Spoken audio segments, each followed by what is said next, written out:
What up, y'all? It's Joel from Joel Does Music. Thank you for being willing to watch the interview. You have no idea, by the way. I've been so hyped for this interview. My guest for today's episode, just like me, believes that music has the power to change the world. I got him all the way from Denver, Colorado. He is one half, yes, we're talking about a duo here, from the alternative indie outfit, Lost in the Forest. I have Lucas Cooper. Hello, my friend. How are you? I'm doing wonderful. How about yourself? I'm doing great. Like I mentioned, I was so hyped to do this interview because how we started messaging, for anyone that's watching and is wondering how we got in contact, there was a kind of a viral TikTok where people were willing to network and were basically saying, hey, I work in music or I work in entertainment. Let's all mingle. I do this and that. You reached out to me for an interview and just trying to initiate a friendship, and I was just blown away. And when I found your music, that was just a whole big field trip for me, man. Like, wow, touched my soul. Seriously. That's awesome. Thank you. Yeah, it's really cool hearing that, the music is already touching other people. It's really cool. I have to ask right off the bat, man, how many times do you hear on social media, wow, it sounds like you guys are heavily influenced by 21 Pilots?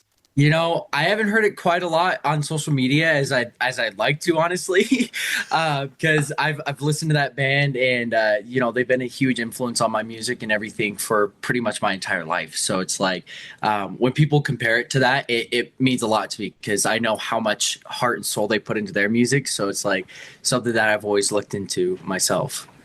Well, as a fellow member of the Skeleton Clique, I just want to thank you for hopping on the show and being willing to speak with me. Much love to you, man. Let's talk about you. Let's talk about Lost in the Forest. So you started the band pretty much like every other musician, at least within the past 5 years. During the pandemic, aside from the pandemic, was there a certain point that made you start the project, or was it just a stroke of genius? It was something that I had like an old friend that was just playing around making beats on this like online beat maker or whatever, and was like, dude, here, check this out. And so I started playing around with it, and it just like it clicked in my head, like, this is really cool. I want to do something like this more. So when I started doing that, it all just kind of started flowing. I started writing stuff and just kind of was using it as more of like an outlet just to vent about, my emotions, especially during the pandemic. I was a teenager, going through all the stages of, everything. And, it became one of those things where it's like, cool, this is a cool outlet for me to express this. And then I started sharing like what I was working on and everything with other people. And they're like, dude, this is really cool. Like, you have something, something really solid here that you're starting. So, I just continue building on that, and it's gotten us to where we're at now. And it definitely shows in the music, man, because whenever I listen to a song like Lifeline, for example, that big crescendo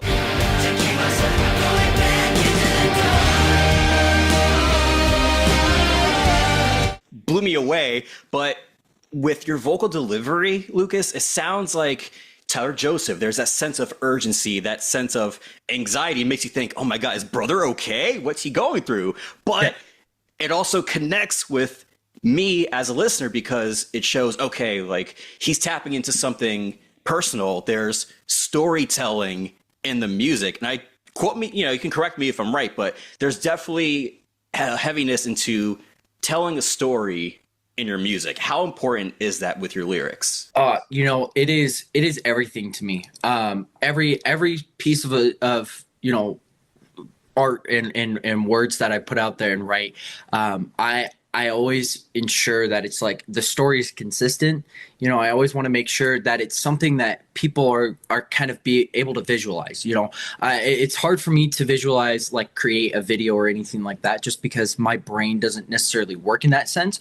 But for like lyricism, I'm very like, I've always listened and read media that's like very detailed and very like, you can just paint the picture in your brain. You can see it happening in your face if you just close your eyes. And so the storytelling is super important to me there. Yeah. Well, listen, I think it's phenomenal what you're doing with the music. And you're only, how old? 20 years old? Yep. I'm 20 years old. I'm about to push 30 in 2 months, and I feel so old right now, dude. Don't do this to me. No, that's okay. I like I said, I've followed 21 Pilots for years, and Tyler Joseph is like I think 16, 17 years older than me. So it's like at that point, it's like it's for me. The time that he started writing music and everything is about the same time that I started. So it's kind of like following on that same trend of like, oh, where I'm going and how I'm writing and everything is very, very reminiscent. It's very cool.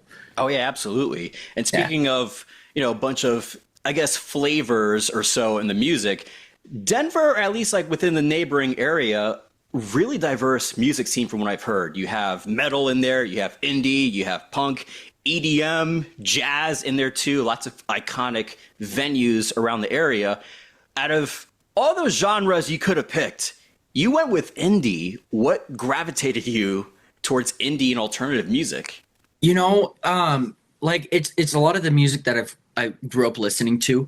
Of course, my parents raised me on growing up around pretty much everything. They grew up, listening to country themselves when they were young adults my age. But as I've grown up, my mom's a very, very diverse music taste, and so does my dad.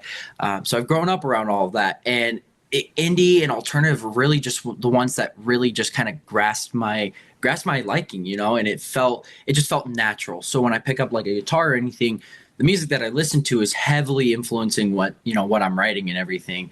And it's just that's the most like wide genre that I listen to, that it's nice because I can add other elements from other genres or everything, but it still all blends into that indie genre anyways. So it doesn't really, mean like, oh, I'm stuck doing this one thing. It means I can kind of just blend different sounds and get my own sound still out of it, which is really cool.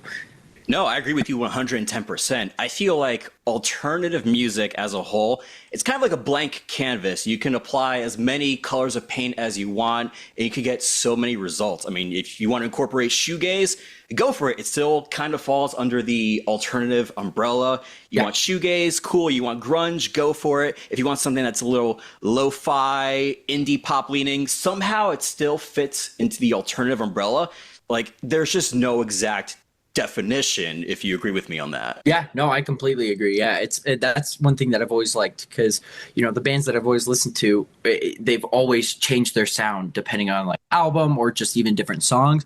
And that's always something that's been huge to me, because it's a sign of growth, but it's also a sign of trial and error. I love experimentation. We have a few songs out that I've shared with other people and everything, like our most recent song 4. You can try to lie to yourself, everything you do. I did it all first, so go and run. That one was super experimental. Like I was playing around with some new synths and everything like that, and everybody was like, "Oh, dude, this is really cool." I've been still getting compliments recently of like, "This is really cool. It sounds really different," and it's a completely different sound from like a song like you said, Lifeline earlier. They're very similar tonality wise, but sound wise and just the style of them is very, very different. And that's what I love, is being able to experiment and just try different things. Absolutely. I think that's what it's all about as a musician, to be willing to try new things. And if it works, cool. If it doesn't work, all right, at least you gave it a shot. So you have that peace of mind that you gave it a shot. But man, song 4, I'm glad you brought it up, because again, one of your recent singles, congrats on the release, by the way, man. Thank you. I loved it because when I was listening to it, I was thinking about other bands that kind of fit into that mold as far as influences. Like I heard bits and pieces of, believe it or not, I heard bits and pieces of Radiohead. I heard probably Silversun Pickups because of your vocals, very similar to that androgynous sound, but it's just so luscious, man. So I heard that, of course, 21 Pilots, but there is more experimentation. What led to that experimentation? And do you think Song 4 is pretty much the direction that you want to go for with whatever album that you end up coming out with in the near future? Yeah, so it's actually really funny you bring up Silversun Pickups. I just wanted to say I've actually been told that a couple times before from some other people. So that's really funny that you bring that up. It just kind of clicked in my head. I forgot that was one that people think about. But yeah, so song 4 is definitely a way that I want to go slightly with some songs.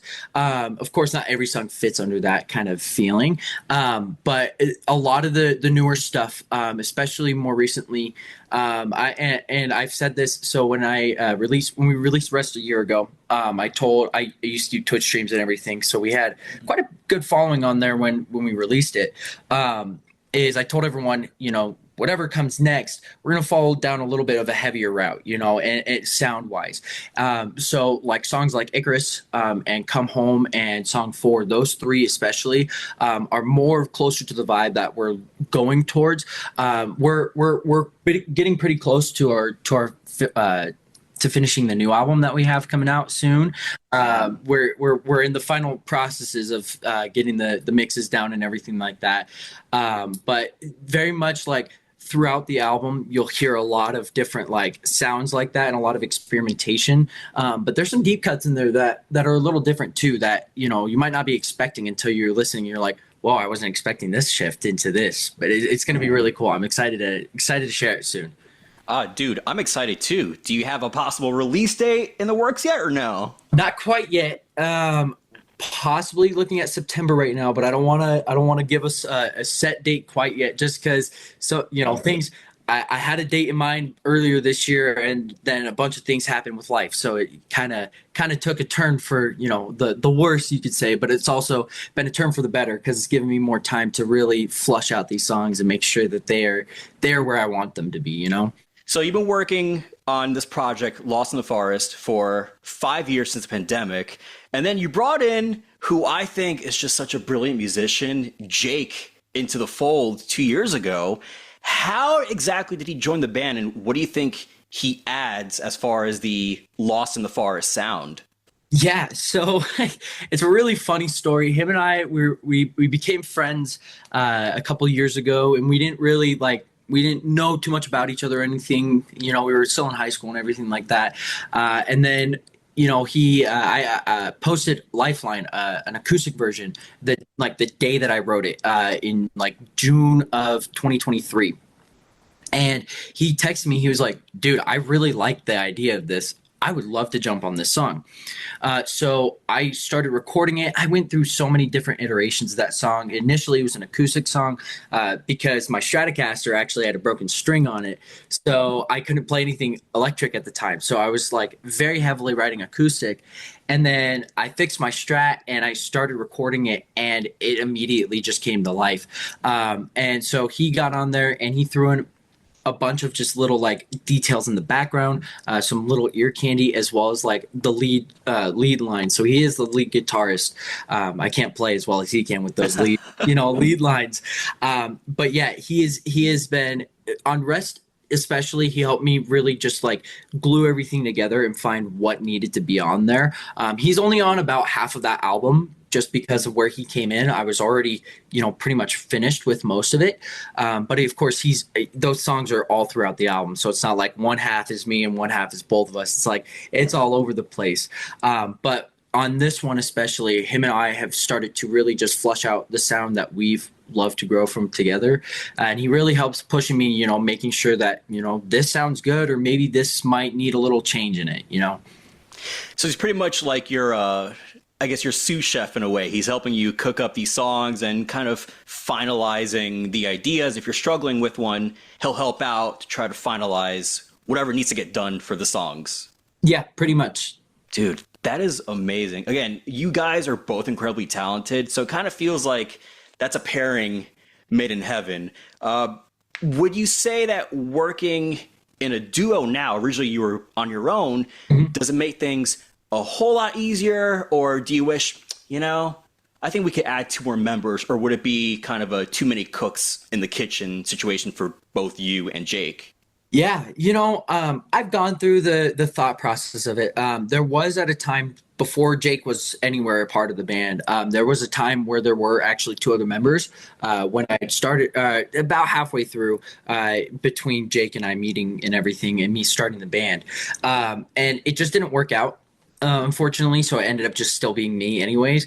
And I love working with other artists and everything like that, other musicians. But I also do like the creative freedom of just being a duo and being like, okay, I come up with this, you come up with this, we bring these ideas together. For a live setting, absolutely, I would love to bring in, a couple more musicians just to be able to really flush out the stage and, have that energy on the stage. But for the studio wise, it's not something that we've really looked into all that much, honestly. Yeah, I think with you two working together, at least for the time being as a duo, from what it sounds like, it makes things a whole lot easier. There's also less differences or even arguments, which I hope it doesn't lead to arguments when it comes to making the music, but not too many. Not too many. Yeah. Hey, listen, in bands, it's just inevitable. It is what it is. It be what it be. Exactly. But at least for a live setting, you brought it up earlier. It's crazy that you guys have yet to play a show, but you guys are getting a solid following online. The music, top quality, man. It really is. There's experimentation. There's growth, which is so important as a musician. Musician to musician, fucking phenomenal. What are you guys waiting for when it comes to shows, man? Like, I'm dying to see live footage. It's a big thing is like a lot of the venues, they request that all the musicians be 21 and up, and neither of us are quite 21 yet. But we have a couple friends that are also under 20 that have been playing some shows and stuff. We're in the works right now, so it is something that is coming soon. I can't give the full details quite yet because they don't want us to until here in a couple weeks. I know I gotta wait a couple weeks so we can give the full official details. But yeah, it is something that I am very excited to get up on that stage and be able to push these songs out live, especially just because I want to be able to learn how to write these songs for the live show a little bit more. Which I've already been trying to do recently. But it's one of those things where it's like, I want these are songs that they're finally out. They now need a new place to live. They need a new place where they can come even more to life. Yeah, of course. And you also want to translate it as best as you can live. Make sure that the vision that you had in mind to performing it is executed and that people they vibe to it. They understand the music that is from Lost in the Forest. Yeah, absolutely. No, it's something that's really exciting. I really am excited to look into working on those tracks and everything and just flushing them out as best as I can to really just bring the energy, because that's a big thing is I was an actor from elementary all the way through high school. So I did high school theater or school plays and everything. And I wasn't always leads, but I was always a named role. So it's like everybody used to come up to me after the shows and everything and be like, dude, your role was better than the leads, honestly. It's like, not to toot my own horn, but it's like, that to me, that just tells me I know where I'm meant to be and where I want to be. Cause it's like, I know I bring that energy to the stage for people to just even remember that, it's like, I can't wait to be able to flush these songs out and see what people's reactions are to that.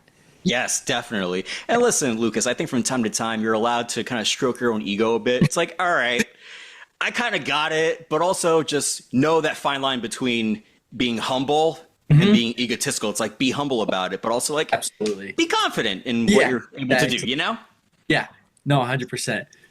So when it comes to all this music that you've released and the new album that you're going to come out with, hopefully this year, what would you say out of all these songs that you've worked on through the past couple of years is the number one definitive song for Lost in the Forest? The one that you think defines the band? It's a statement to everything you've worked towards.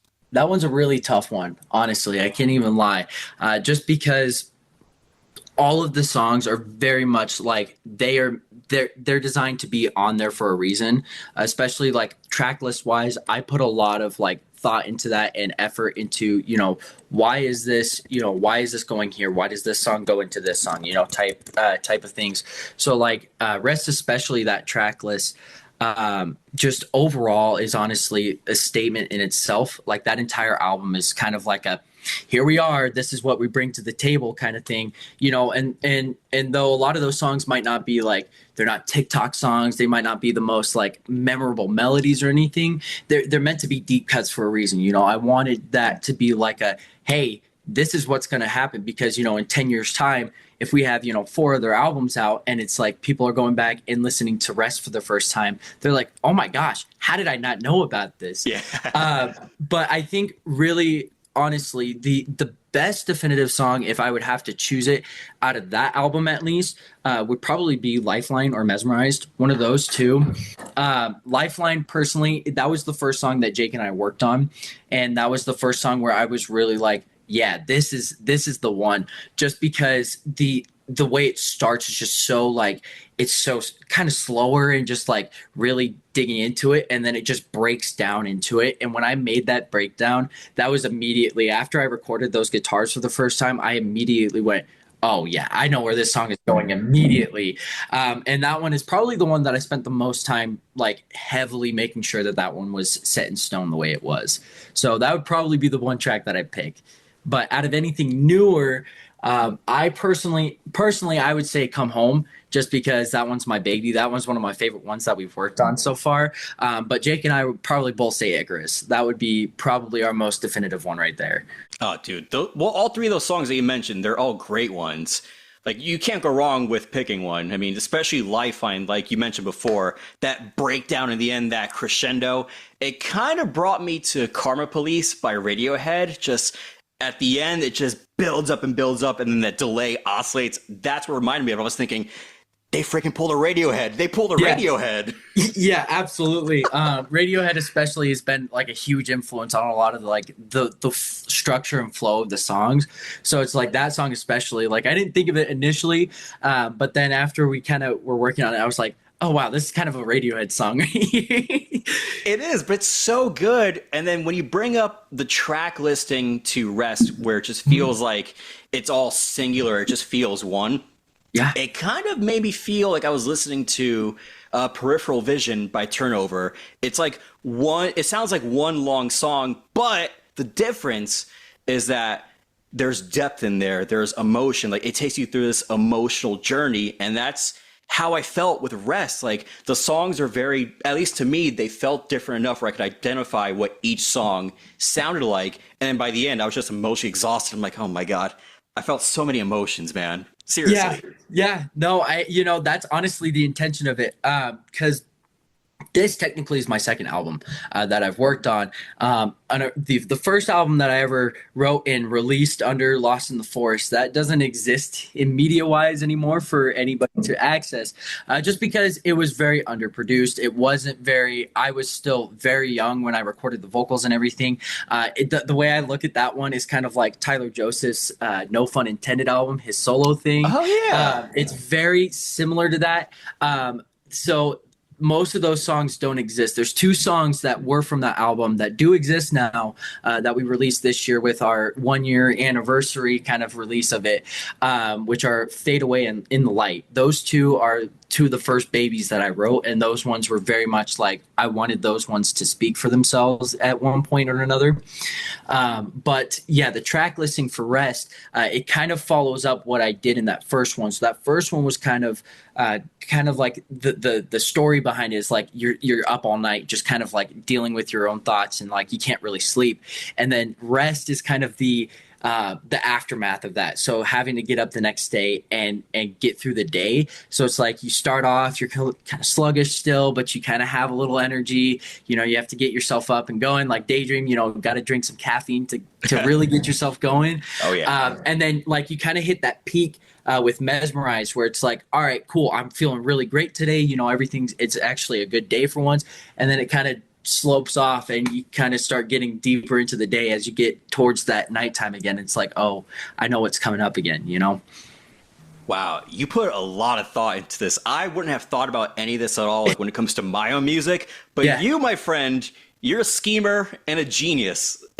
I try my best. Thank you. Yeah. 21 Pilots, it all goes back to them. Tyler Joseph, he has always laid those track lists out in a way that it's like the listener stays intrigued and stays, and goes through those emotions. And that's what I wanted the entire time myself, Now, speaking of 21 Pilots, now we're both fans, Skeleton Click. What's your favorite album from them? You know, I have two because I can't really pick between them. Trench is the number one that has been my number one since it came out. The production on it, the lyricism, the story building of creating an entire world out of thin air is just insane to me. But Paul Meany, especially his production skills are just next level. He is a huge influence on how I produce my music, and I've seen how he's shaped Tyler Joseph's sound since he's been working with him. And it's such a huge, like, that's such a cool, I want to do that moment for me. But also Clancy, that one emotionally and just everything that has been the album for the last year that I've been able to just turn back to. And every bit of it just feels exactly how I've been going through life for the last couple of years. So it's like, it's something that is so influential to me. I think we just became best friends. Hell yeah, you know? Wow. Like, honestly, I'm not even saying this to like be on the same level as you, Lucas, but those are definitely my favorite two albums from 21 Pilots. I used to like Scaled and Icy, but when Clancy came out, I thought, oh, this is definitely a return to like that heavier, darker sound that was missing. Yeah, absolutely. Wow, dude, I'm flabbergasted. This is insane. We both like the same two albums. Yeah, no, and I love Scaled and Icy too. You know, I love I especially for when it came out and for the time of life and everything. It was nice to have like a nice poppier album, more upbeat, even though the lyrics are not as upbeat as, you know, people might think when they listen for the first time. It still holds its place, and it's a perfect like kind of mix of a lot of their other stuff too. So I agree. All right. We're going to get into a little fun segment now. So this segment, if you're ready, Lucas, is called The Floor's All Yours. So with this segment, you're going to look at me right into the soul of your camera. Tell me what you've got going on, what else you're teasing aside from this upcoming album. Just share with the world, man. Yeah, you know, so we've got some new music that we're working on, that new album. There's going to be 14 tracks on this one, so it's a little bit longer than Rest was. So I'm super excited for that. Still story building and everything. We're working on shows right now. We've got one that we're lining up especially that we're announcing here in a couple weeks. So I'm very excited for that one. So stay tuned for that. And then me personally, outside of Lost in the Forest, I am also working on some new music on the side for a little solo thing. It doesn't have anything out yet, and I'm still working on those mixes just because I've been focused on the Lost in the Forest side of thing. But it's not going to be under my name. It's going to be under a completely different name. It's going to be called Tommy's Day. So I'm really excited for that one to flush those out, just because it tells its own story outside of the whole Lost in the Forest spiel that, you know, really just fits in where it needs to. Dude, good stuff. Thank you so much, Lucas Cooper, my new best friend, new BFF of Lost in the Forest. Thank you for joining me, man. This has been so much fun. Me. I appreciate it. And before I let you go, today's unofficial sponsor, this is just a gag, by the way. Today's unofficial sponsor, glasses, because you can't see without them. That is so true. I can't see without mine. So, Lucas Cooper, once again, of Lost in the Forest. Thank you so much, brother. Where can people follow you on social media to get to know you and catch up with what you're working on? Absolutely. Instagram and TikTok, Lost in the Forest Band. It's on every platform there, and you can find us. You can also go to lostintheforest.org to find all of our socials and everything like that. Amazing. Thank you so much again. And as always, much love and good vibes. I've been Joel, and this has been Joel Does Music. Peace!